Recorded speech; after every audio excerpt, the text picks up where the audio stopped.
All right, we're in your hands, J-Dubs.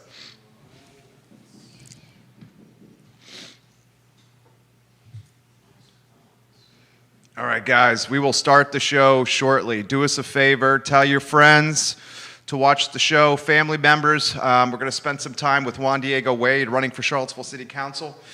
We can take your questions and your perspective. If you have a topic you'd like to bring up to the council candidate, put it in the feed. We know the Daily Progress and NBC 29 are watching today. We are live on every social media platform possible. How are you feeling before we start the show? You feeling good? Couldn't be better. Yeah? Yes. You seem fresh. Yeah, yeah. I slept good last night. Did you? Yes, sir. How about that, the weather? Doesn't it do something for like a pep in your step? It does. I'm thinking about last Thursday, what we were dealing with. Right? Oh, that's right. Okay, why don't we say that before we start the show? He was going to join us last Thursday, but last Thursday we got hit with ice. Ice. Right? And heavy snow, and it was a totally different environment. We thought we were in frozen tundra, and this week, no coat. Yeah, I was walking around in a short-sleeved shirt before you got here. Now I had to get dressed up because I got a council candidate here, so I had to put my jacket on, Juan Diego. All right, J-Dubs, we can start, my friend, when you are ready. You got two TV stations and a newspaper here, Juan Diego. J-Dubs, let's do it, baby.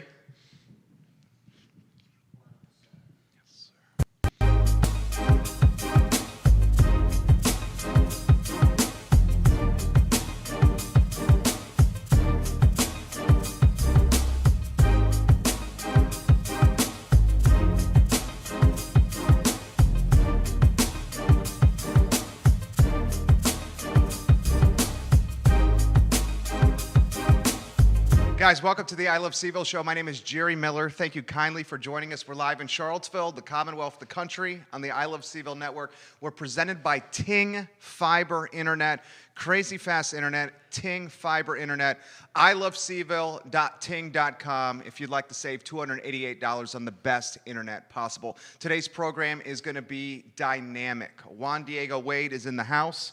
This is his third rodeo on the I Love CVille network. This gentleman is making a push for Charlottesville City Council. It is election season. Yesterday, Yaz was in the house. Brian Pinkston, I believe, next week. Today, Juan Diego Wade. Judah Wickower, studio camera, if you could. We will welcome Juan Diego to the show. My friend, how are you? How you feeling? I'm doing great. Thank you for the opportunity to come and talk with you again and share my vision for Charlottesville. I'm so positive about the outlook for this city when we all can work together. I'm just happy to be here. So I'm happy to have you. Give us some insight into how the campaign's going. Yeah, well, thank you. So, as I said before, I started this journey internally last April. Once I made the decision to do it, I spent a few months just thinking about what it would look like, how I would go about it. And then, of course, about a month ago, January the 11th, I made my public announcement. And for the last 6 weeks or so, man, I said on January 11th I was going to be out there listening to and sharing my vision for the city of Charlottesville. And by word, I've been doing that. I've probably talked to hundreds of people about my vision.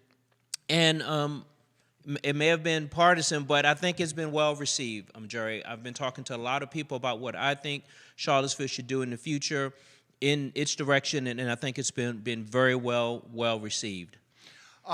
So much to cover, and we'll try to cover it all here. Let's talk about the platform. Let's talk first education. Huge part of your background being on the school board here. Yeah. Give me some key tenets of your platform in regards to education. We know that the gap is expanding between the haves and have-nots when it comes to education. So, yes, and so for roughly the last year, the majority of our students have not had in-person learning.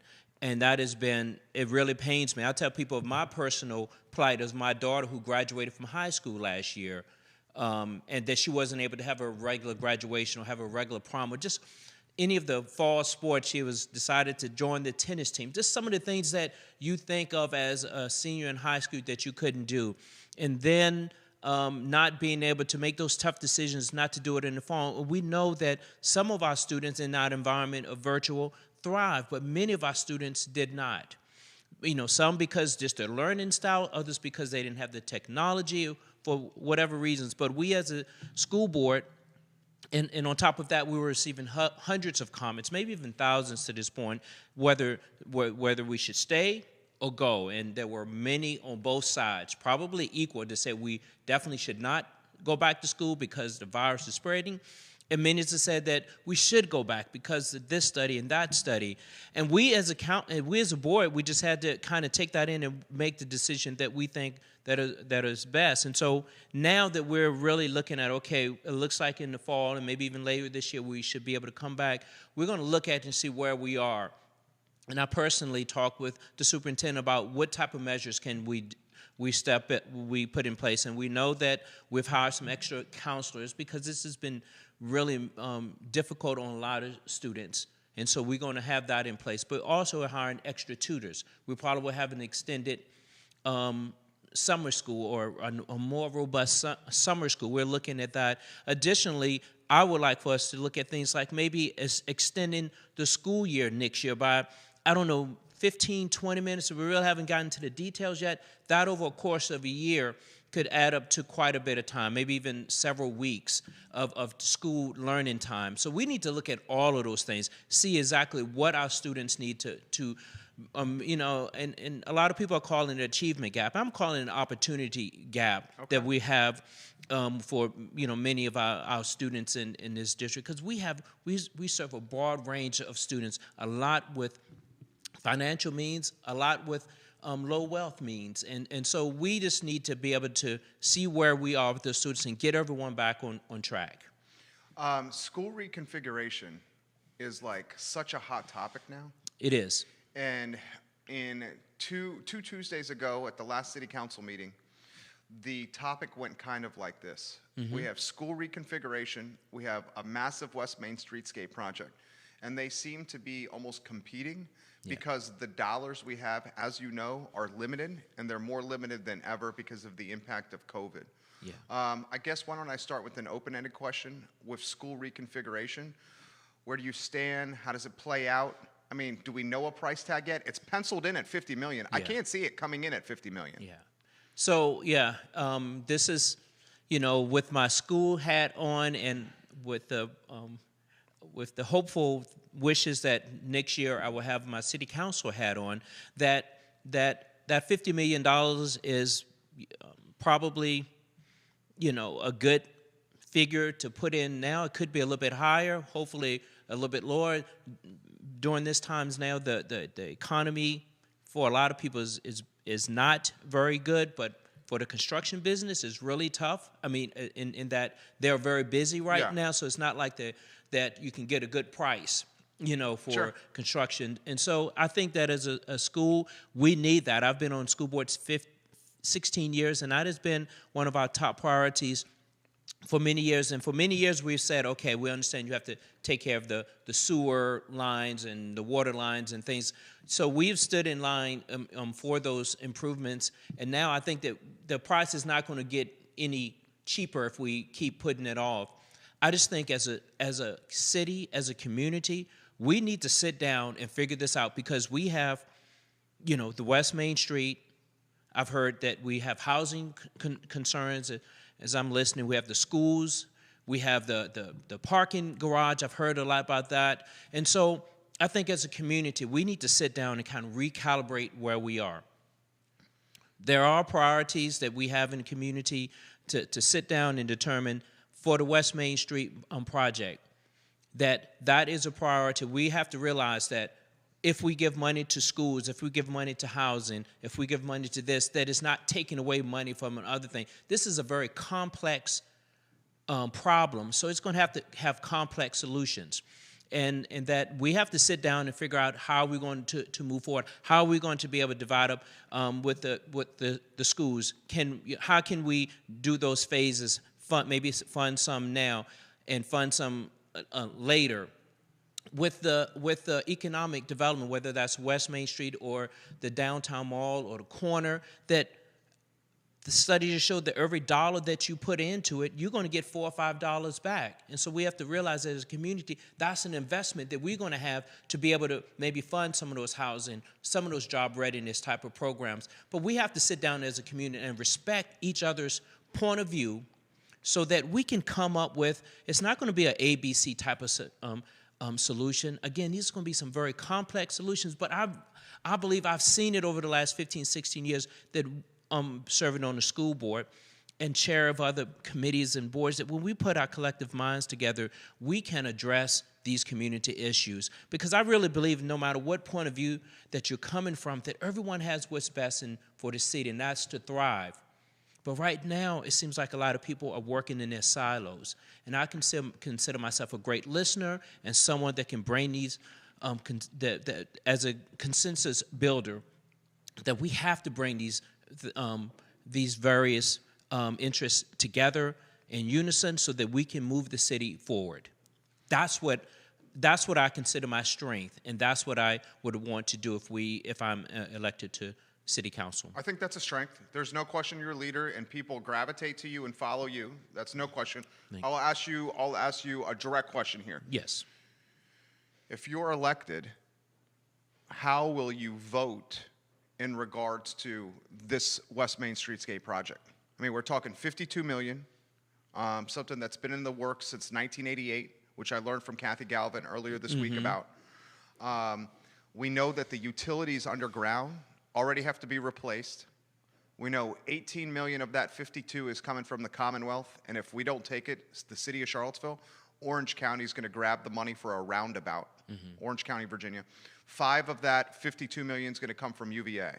So what would you do if you're on the dais? So if next year this time, if I'm fortunate, I will be on city council. If that information is proposed, is listed, presented to me, if we have the opportunity that we will lose that money, I would likely support it. But I also would look at the whole picture. Because again, it's not, I know because I dealt with VDOT for the last 20 years of my life, I understand how these grants and these programs and things works.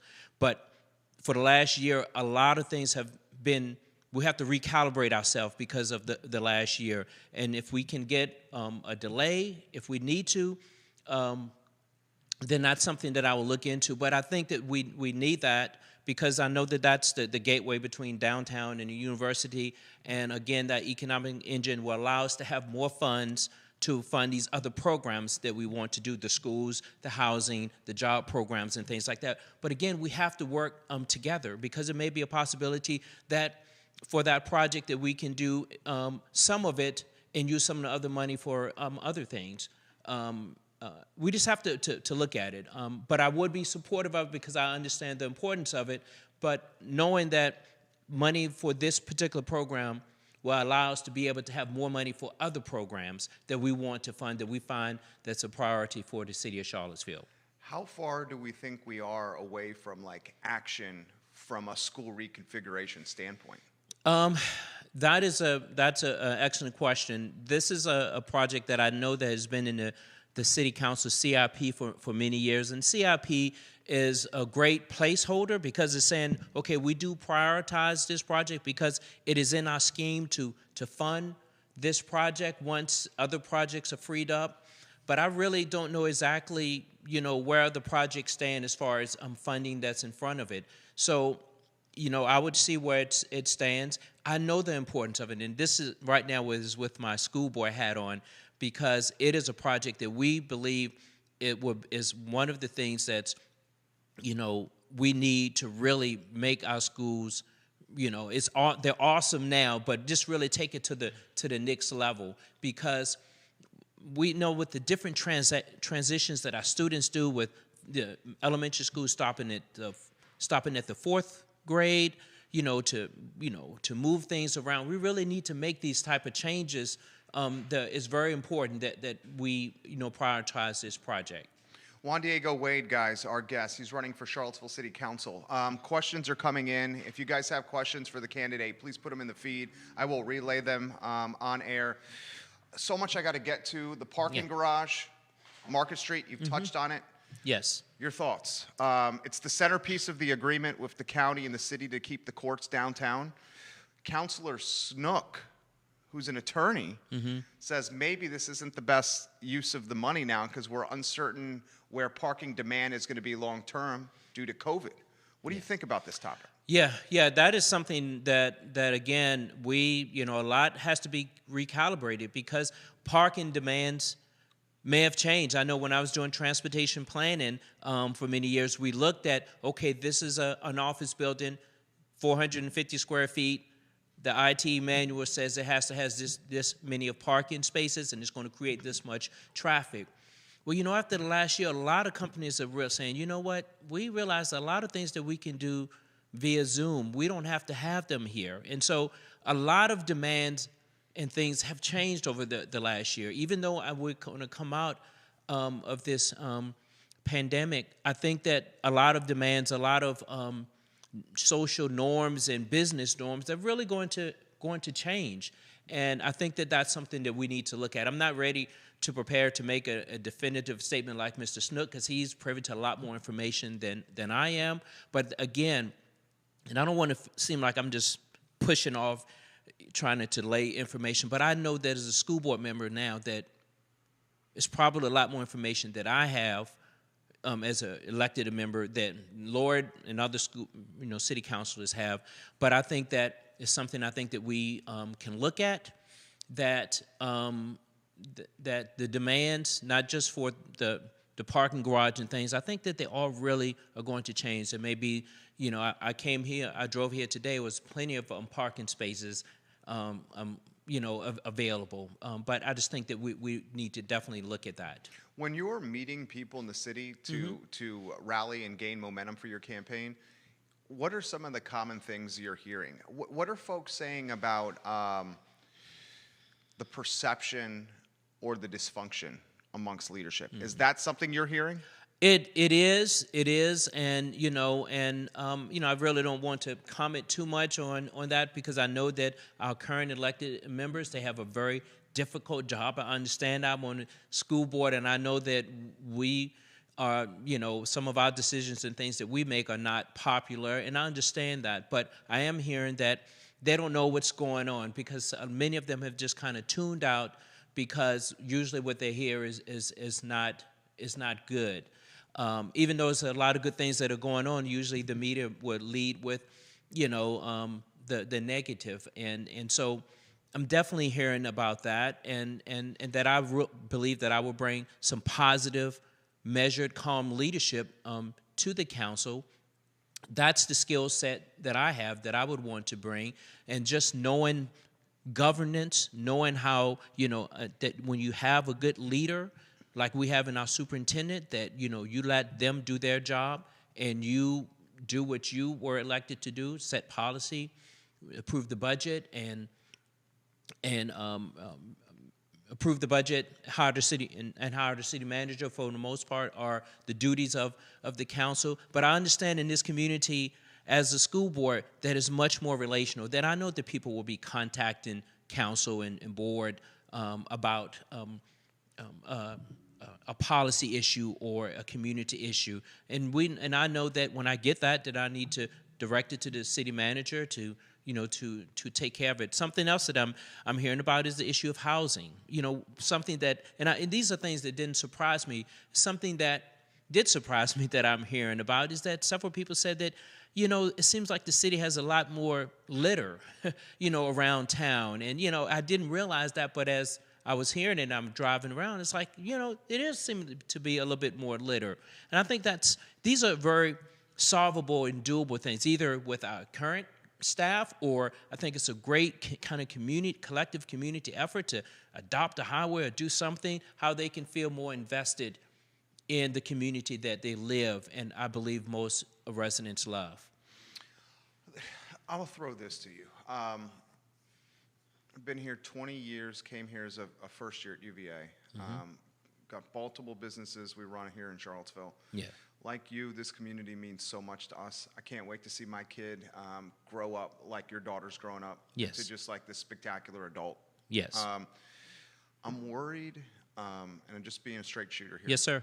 I'm worried that because I watch the meetings like you, Mm-hmm. and I'm worried that when others are watching and they see the arguing and the bickering amongst council, that they don't pay attention to anything else besides that.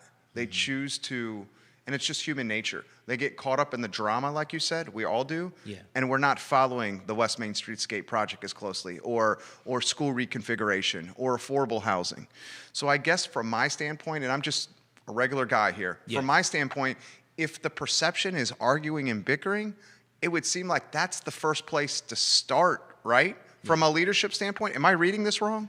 Yes, yes. I mean, no. I understand what you're saying, and I think that right now, again, we're doing these things virtually. I think that has a big impact on things you say, you feel, because you're not able Next to the person. yeah. looking at them in the eye. But I think that once we're able to get back together, and hopefully later this year, we as a school board, we're starting to talk about when we can meet in person again, and I'm sure the council will be doing that again, is that we just need to we would probably never agree on certain things, and that's fine. We have to understand that. But if I can respect your point of view and you can respect mine, understand that we may be coming at it from a different way, but we both love this city because we're on the city council, and that's not something that you do because you have some free time. Yeah, it ain't for the money or free time. It's because Yeah. you care about Charlottesville. Because you care about. So if we can respect that they both, as a council and as a public, that we both want what's best for the city, then we can approach it from, okay, well, let's respect each other's point of view. Whether you're a council person's doing that or the public, and someone comes up to say something against you, that we have to respect one another. Man, we can move mountains. Why is that not happening now? Man, that is a good question. I think that, and I'm saying this to someone who is on the school board, that I think that has to start from the top, and that's us as the school board and the council. And I know that they're working towards that. I don't know everything that's going on there, but I think that it's been really hard because I'm trying to think that this is probably, for the most part, the new council persons, they have probably been meeting virtually. Yeah, I was talking with Councilor Snook, Councilor McGill, and Councilor Payne. Michael Payne, straight up 2 days ago, who said since COVID hit, right after they got into office, he's had barely an opportunity to get to know people in City Hall. Yeah. Same for Cena and Lloyd. Yeah, and so I just think that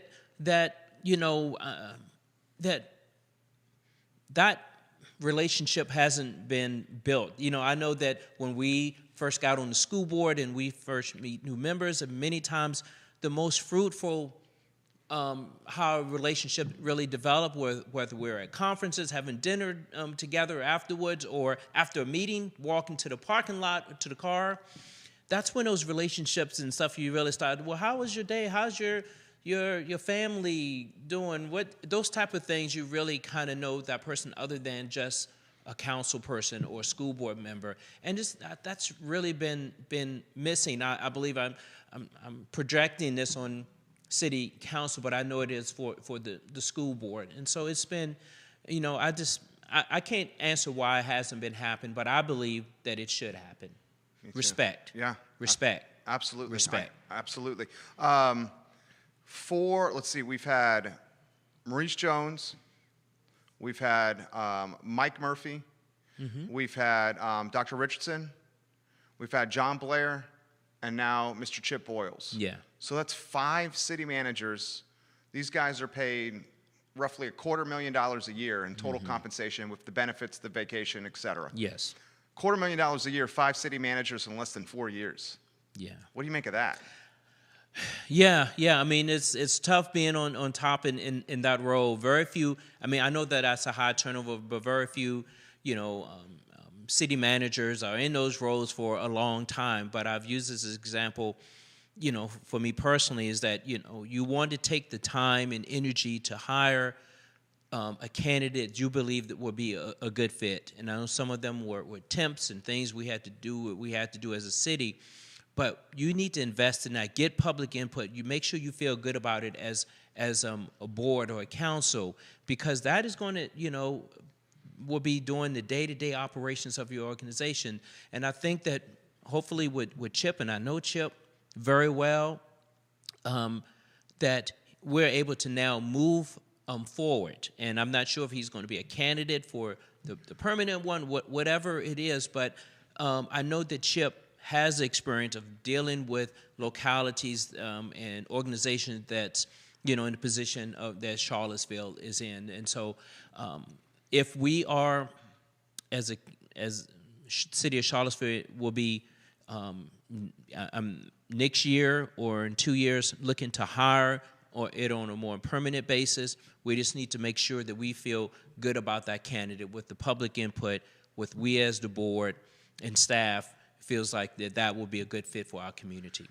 The national search firm that was tapped to find a full-time city manager, they pieced out. They said to us literally that there's so much dysfunction here that we can't find anyone for this role. And they were on a $40,000, $50,000 contract. They got like 10 or 15% of that and said, we can't do this anymore. So what I would say to that is that, we do need to make sure, because I understand it will be hard to attract, top candidates, not only for the city manager, but for the other open positions we have as department heads and key staff, until they understand that, again, us at the top, that we are working collective, and not that we are going to, agree to everything, but that we can, again, respect one another and make those difficult decisions, but do it respectfully. What's your take when it comes to the police force? I'll throw a lot to you here. Police force, there's a large portion of the community that is asking for defunding of some capacity of the police force. A large portion of the Charlottesville community feels that a large portion of the budget, too much of the budget, is being allocated to police. There's a large portion that's on the flip side of that wants the police to be more empowered. It's a tough time because we have to keep this level of trust with our police, a critical component to maintaining safety here. For a large portion of the community, that trust is not there. What do you make? What do you think? So that is one of the issues that I have heard a lot over the last 6-7 weeks as I've been talking to the public. And that is something that we need to work on. What I've been telling people is that, I've been volunteering with the police foundation for a few years now. And so I know that they're there for the betterment of the city, but I also have deep connections and relationships in the community of color here in Charlottesville. And I know that they have some trust issues. And I believe that I can help bridge that gap because, again, I think they both want, and I've heard it from the public, is that they understand that the police force is needed, but the police force needs to understand that they're there to protect and serve the communities. And so there are a lot of things that we can do as a community to move forward on this, but we have to, again, get people at the table, and the police department, I believe that they are ready, willing, and certainly able to have those conversations. We need to get the community there and see how we want this police department to perform and to move forward. Do you have confidence in Chief Brackney? I do. I mean, I was, I know that I heard that, maybe a few months ago that she was one of the final candidates for an open position in Dallas. So, I don't know if she will be here for, how long in the future, but I think that I know that we as a school department, that we have worked closely with her, because unfortunately over the last few years, we have received several threats as a school department, and we work closely with the police department, just not on that, but in other respects as well. So if she is there, I would, love the opportunity to work with her and her staff. What do you make of your competition? We had Yaz on yesterday, Brian Pinkston, Mayor Walker's going to run for a re-election. 4 people, 2 spots. Yeah. So I've spoken to all of them in some form of fashion, over the last couple of months. I just met Miss Washington, and what I feel good about is that, although I want to be on council, if if the public should see that, they not vote me in, I feel good about the candidates that are out there, and that what I want to do, because I know, Brian Pinkston, we actually live on the same block. Really? I did not know that. Yeah, that they love the city. Again, this is not something you get into because you want to be popular, that you wanted to do it for the money. Man, this is it's pretty grueling. tough. It is Yeah. out there. I mean, just now the campaign process where you're talking to a lot of people, but I feel good about the my vision, because I've told my friends that, when I'm out there talking to people, I'm not saying that my position is better than yours. I'm just really talking about what my vision is, what I want to do for the city, because I want to move us forward in a positive manner, and I think that is one way to do it, that we start off with that. I want to start from day one with respecting everyone. And I think that is what I want to do, respect everyone. And again, that starts at the top. I like that that's front and center of your campaign, because Yes. I think that's missing right now. So I love that's a priority for you. Mm-hmm. I have to ask you this question because it's been in the news. Yes. The Facebook Live that the mayor did on Super Bowl Sunday, when she talked about the credit cards and using the credit cards to pay folks that, $25 gift cards. Yes. Who spoke in front of city council. Joe Plantania, Commonwealth's attorney, Charlottesville, says on Tuesday, Yes. look, I'm not going to prosecute charges, but the credit card policy has to be rewritten immediately. Yes. Anywhere you want to go on this topic? Well, I think that Joe has said it. What needs to be done? We need to develop a policy. I know for the school board, we take a different approach. We Do you guys have credit cards at the school board? we don't. We Okay. if we go to a conference, or it's usually, we haven't been to one in a while, but they kind of tell us that maybe for breakfast you have $5 or $7, and lunch you have this, and we submit receipts Right. when we get back, from. So it's your own debit card or credit card, Yeah, and then yeah. they reimburse you. We reimburse, and sometimes we may go over for a few dollars, whatever, and so for me, that's very comforting to me that I submitted to the clerk, and she would tell me this is fine, but if something is amiss, then they'll let me know. So that way, that's certainly the way that if I'm fortunate enough to get on, that I would operate. Right, and I think that's how, just being genuine here, that's how most of us would operate, right? So the concern that I had with, last one on this topic here, the concern I had with the credit cards was the trust. My concern was it eroded trust. Even if the policy was so vague that there was no wrongdoing done legally, Yes. the trust perception was eroded. You see what I'm saying? The trust With the public and an elected official Yeah. who is using the card to pay folks to speak in front of council meetings. Yes. I mean, do you see where I'm? I do, and I understand what you're saying, and I'm sure that several people feel that way, but you have to, and I know that several people in the community don't feel that way, as I have reached out and talked to a lot of different people, and again, I'm all about, respecting, and communication is key, and so I think now that we know, let's just develop a policy, because I understand that it was requested that it was done that. Years ago. Yes. Yeah.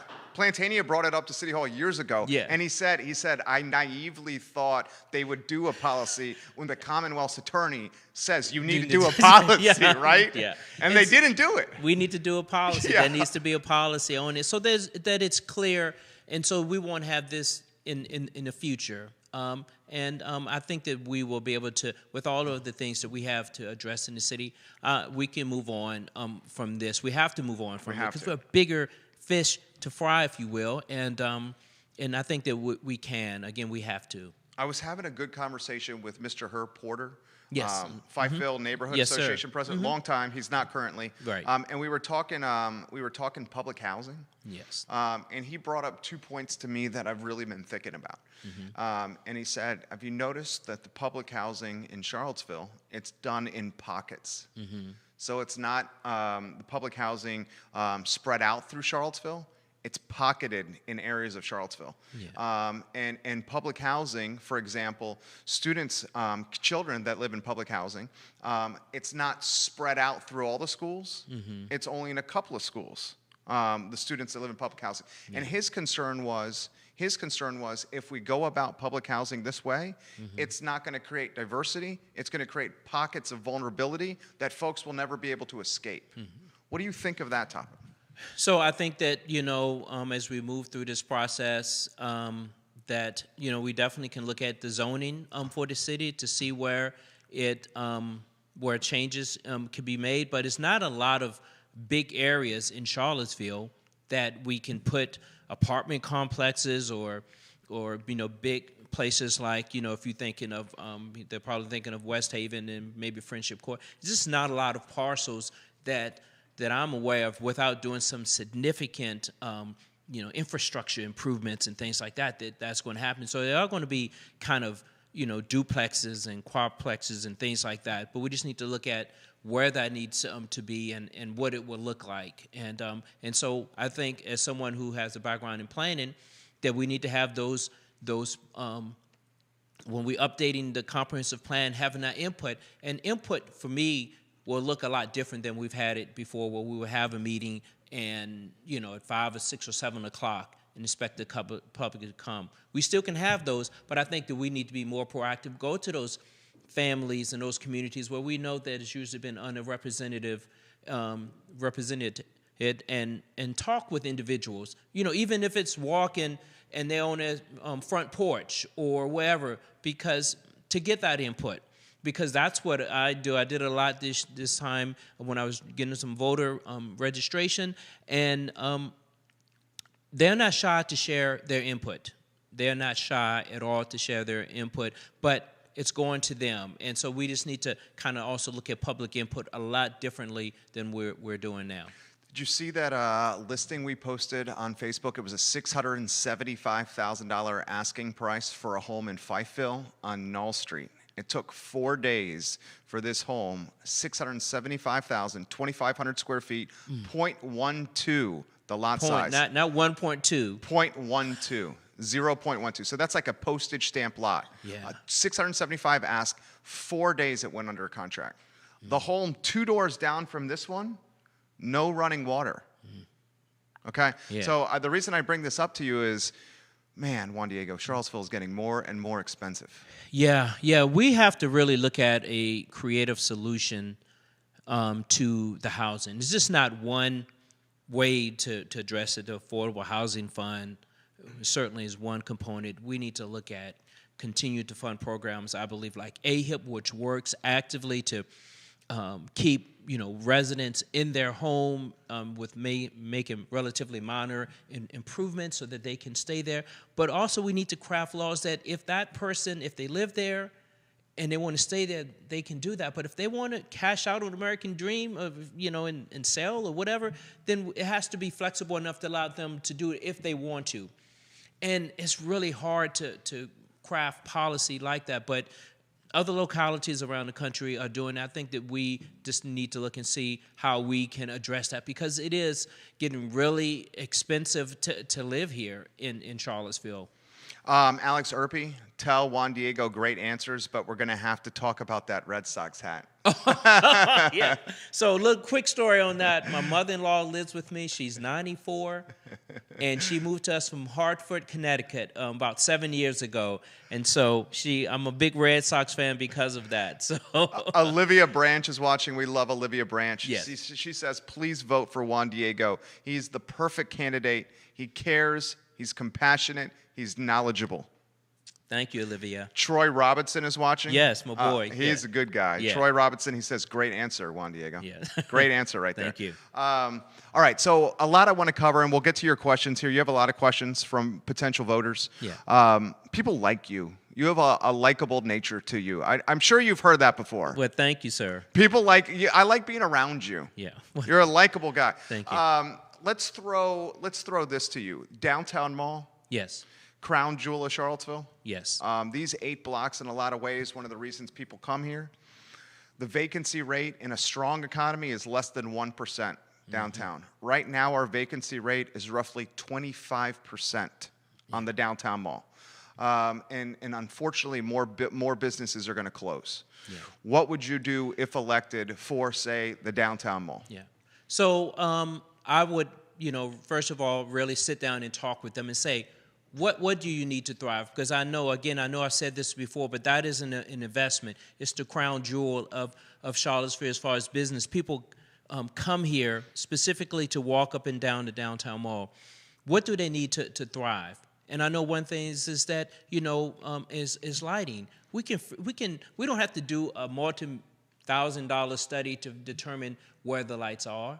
Ask the business owners. They know where the best place for the lightings are.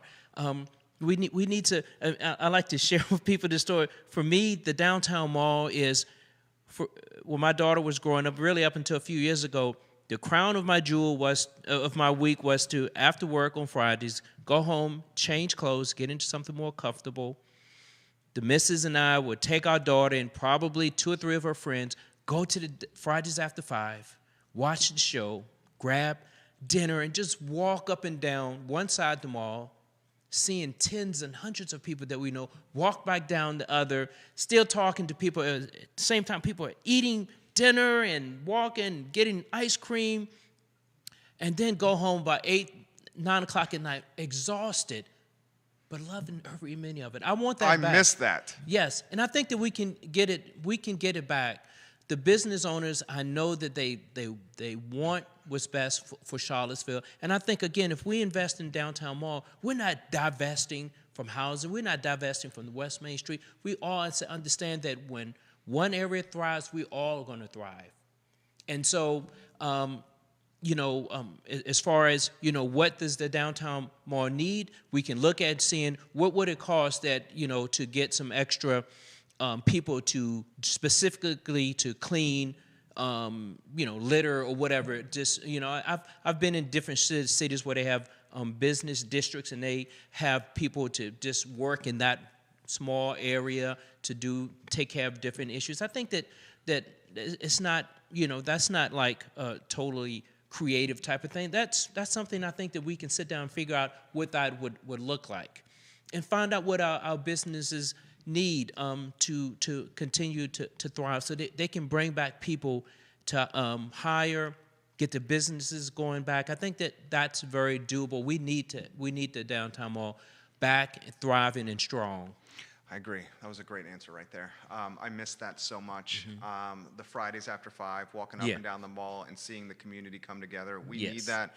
Yeah. This question's coming in from Grace, who's watching, and she lives in Belmont. Jerry, please ask Mr. Wade his thoughts on preserving historically African-American neighborhoods like Fifeville, 10th and Page. It seems from our perspective, and you talk about this on the show often, Jerry, that they're being gentrified very quickly. Yes, and so I don't share this story widely, but I got my, I talk about when I was walking last March to run, I was actually walking in the 10th and Page neighborhood. And I thought, man, I love this city. I care for this city. It was just walking in that environment that said that this is what I wanted to preserve. And just walking in that neighborhood, again, just a few days ago, just stopping to talk to my dear friend, George King. He just happened to be out on his porch. I love that. The residents are still there, watching the street, watching the people to walk by. We want to preserve that, man. We have to preserve that. It's so special. The people are there. I think of my dear friend that live on right behind McGinnis Lugo, that I have her as part of my kind of kitchen cabinet, an elderly African-American female that's lived there for, decades.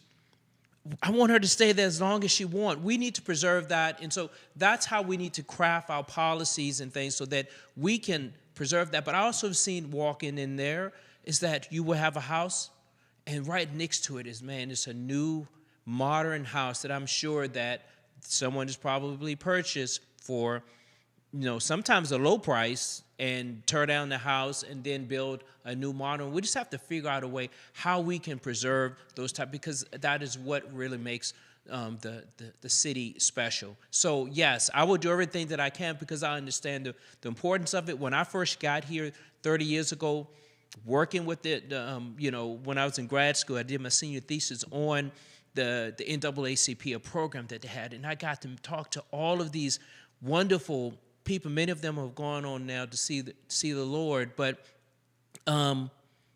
that was where I got my foundation in Charlottesville, working in those communities, getting to know those individuals. We want to preserve it. More questions coming in for you. This is a good one.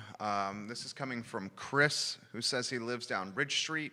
What's UVA's role in Charlottesville moving forward, Mr. Wade? It's his question. Yes, great question. I was fortunate enough that President Ryan elected me co-chair of the University Community Working Group, where we really tasked the university with addressing 4 or 5 issues that we think that the most pressing that we can address. I think the role that the university and the community needs to play needs to be collaborative, because they're here. The only reason I think the city is the way it is because of the university. I think that if we weren't, university wasn't here, that this community would look and feel a lot different. And some people may say, well, that's good, but I think that it's for the betterment. I'm here because of the university. Me too. So I think that we need to move forward. I know that they've recently made a commitment to address affordable housing, but I also know that they're part of the problem. I think about when I was in grad school, I stayed behind the house that's right behind the corner. It's a little house there.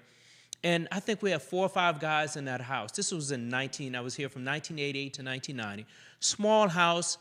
Each of us had a room, and we paid, I don't know, $300 or $400. Sounds like me. Same with me. Yeah. But back in the 80s, that house, maybe if it was on the market, maybe it could rent it for $500 or $600 a month. But they were able to get triple that because they would.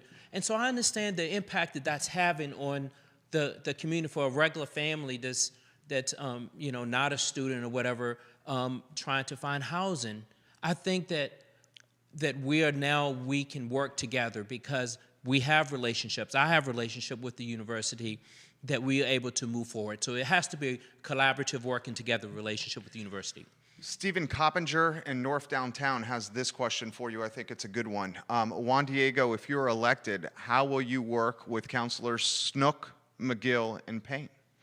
So I know Lloyd very well. We're on some scholarship and committees together. I've worked with him in the past. His mom I cut my teeth on nonprofit, working with his mom with several nonprofits. And I know Cena and Michael not as well as I do Lloyd, but I feel like I can work with I can work with anyone. But I know that, again, those two very passionate about the city, and that as long as we have that one common thing in mind, man, we can move mountains. This is another good question. This is coming from Jennifer. Jennifer is watching in Greenbrier. She says, can you ask the candidate's opinion on economic vitality and what he would do if elected to jumpstart the economy locally? That's a great question. For the last 10 years, I've served as a career counselor, working with the businesses, at the time to hire, to find employees because the economy was so well. And so I have those existing relationship with the business community. And so I could hit the ground running, already have those relationships, knowing what do they need to promote their business, what do they need from the city to help them thrive. Because again, every dollar we put into it, to that, we'll have more money for the housing, for workforce development, or other city priorities that we have. And so I will just work closely because I already know Chris and Holly in Economic Development Office. We've done tons of job fairs and other projects and things in the past. That is something that, not that as counsel, I know I would not be working with them closely, but I understand when they come with us with a proposal, I was like, let's do it. We know. We know that that's what's needed. But I think it's important, and I would not only work with the existing business, but see what we can do to recruit new, smaller maybe minority businesses, or to create even more businesses in town. If you were elected, your term is 4 years. So you would start, what, January 1, 2022? If I'm fortunate enough to get on, yes. So it would be January 1, 2022, all the way till 2026? Yes. I mean, that is a long time. Yeah. So if you're elected, this is an important topic. If you're elected, the legalization of retail cannabis happens during your term. Yes. And if you're elected, the legalization of casinos, Yeah. brick and mortar casinos in Virginia happens in your term. Why don't we start with cannabis?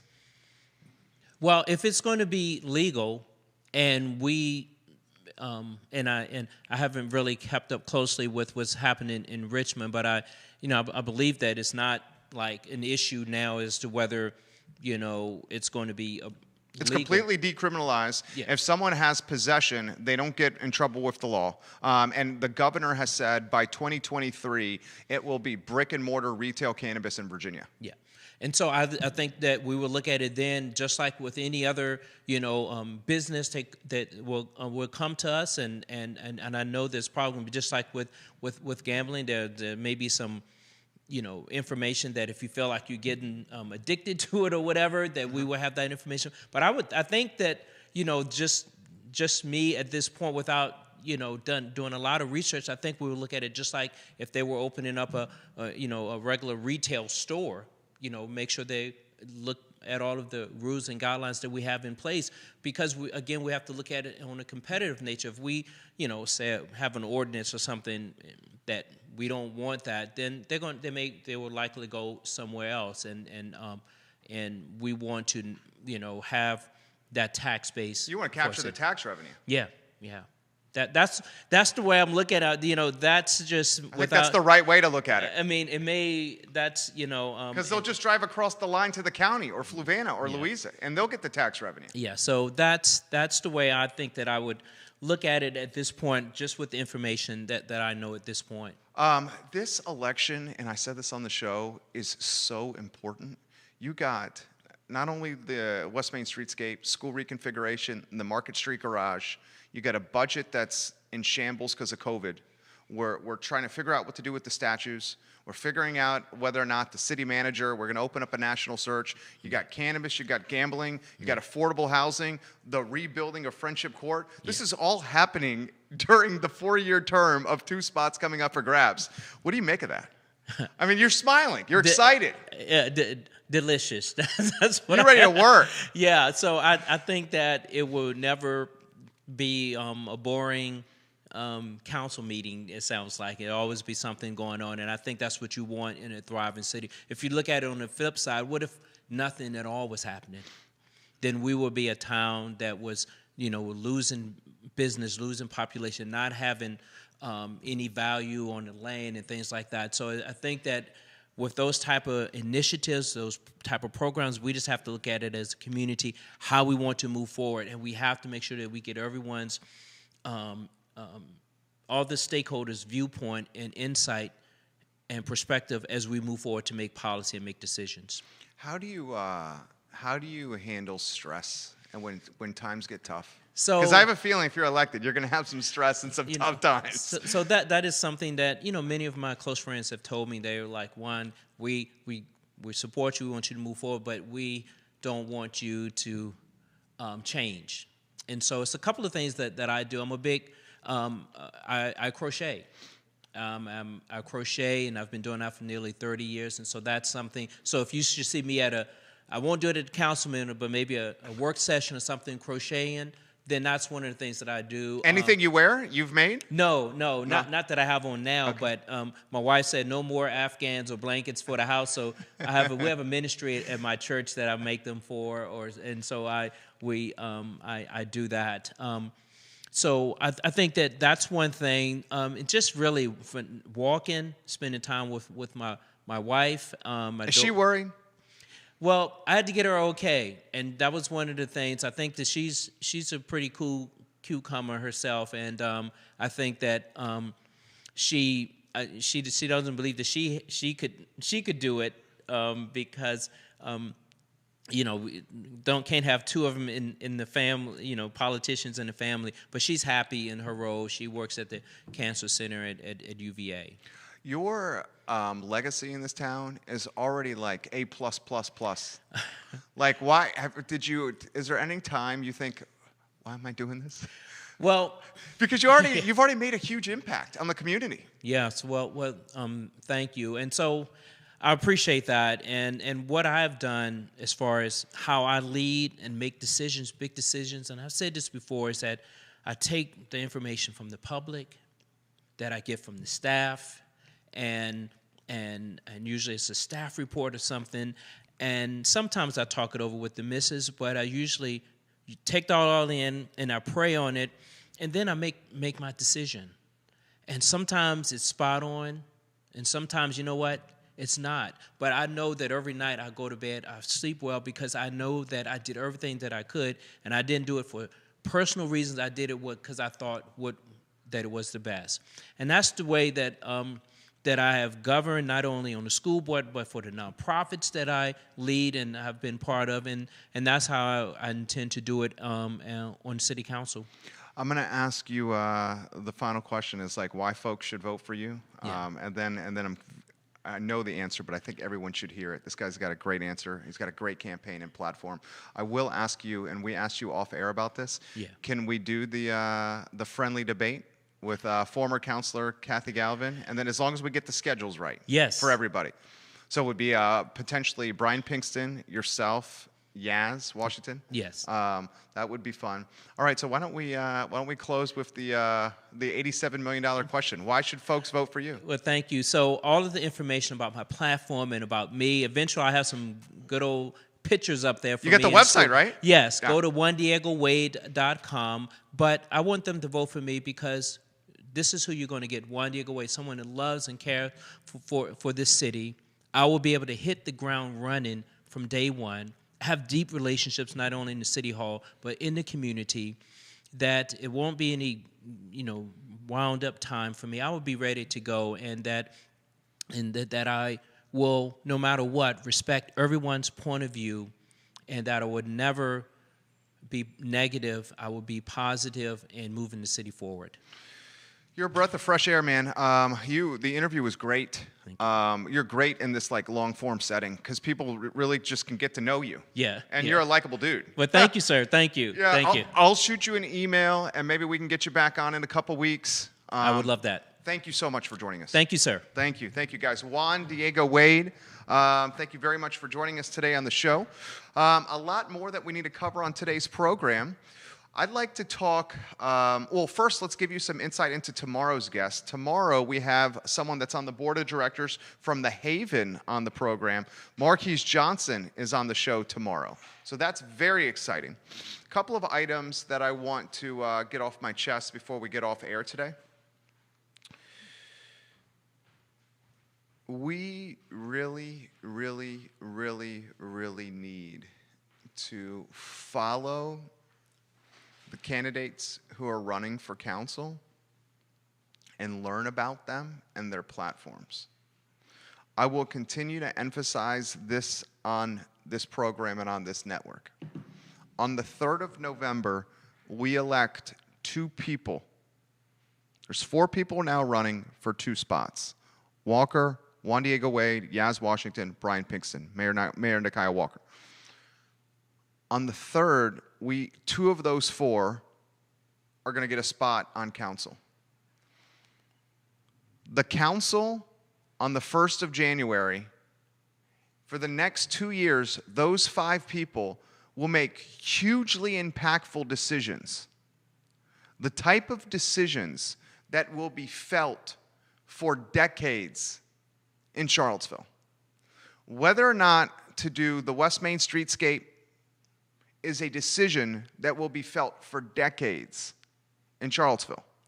If we choose not to do this project, that corridor, the impact will be felt for decades.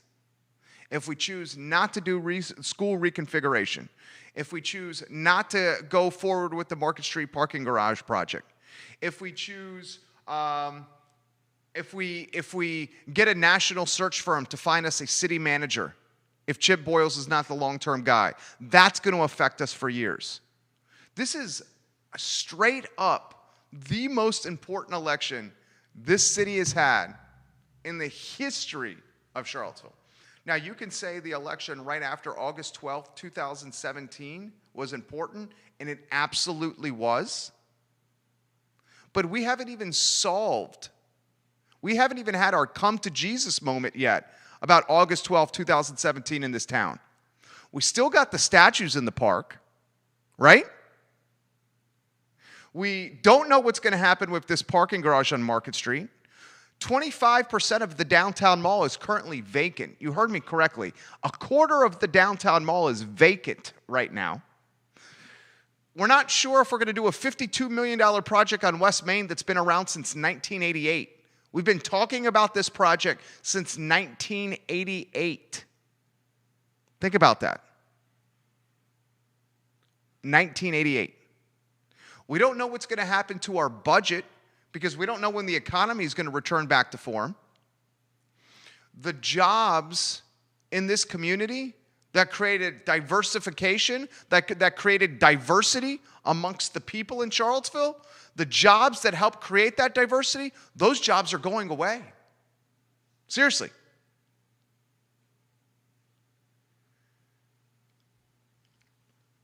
Please engage. Please listen to learn. Please follow the news. Please ask questions. And please vote. Tomorrow, The Haven is in the spotlight with Marquise Johnson on the show, a board member from The Haven. It's going to be a good interview. My name is Jerry Miller. This is the I Love CVille show on the I Love CVille network. Thank you for joining us.